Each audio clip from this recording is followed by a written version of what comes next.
just Chopin never made it public, just as he didn't make it public why at the end, the last chromatic scale, he put what today we would interpret as accents. And you would have a chromatic scale, and in that chromatic scale, you would accent the B and the E sharp.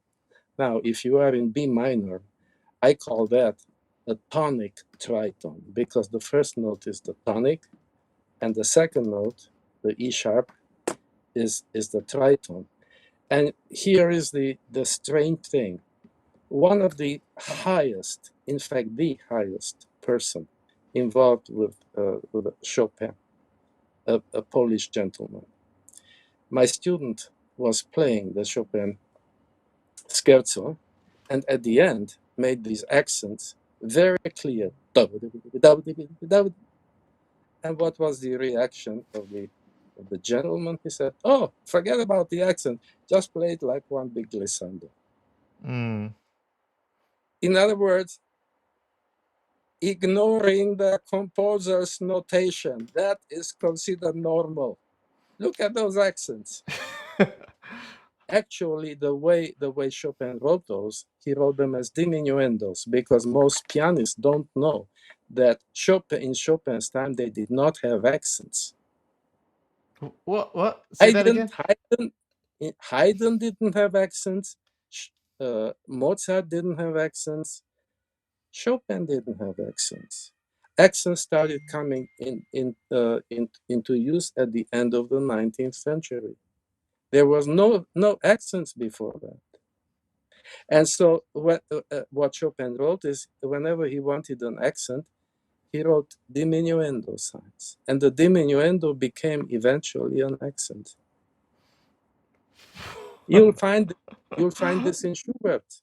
If you look at Schubert's manuscript, you'll see there too. Wow. That's a bombshell. And you see, we also have the tritone thing. If you look in the beginning of the Chopin scherzo, you have E sharp, F sharp, B, and then he reverses it, E sharp, F sharp, B. But you see, if you count in three, then it's 1, 2, 3, 1, 2, 3, 1, 2, 3, 1, 2, 3, 1, 2, 3, 1, 2, 3, 1. So you have the 2 against the 3 already. This is all symbolism. So to assume that these composers didn't know anything about symbolism, they knew everything about symbolism. But rather than doing what they wrote, we tend to say, "Oh, well, just play it like a glissando and make a crescendo." That's all.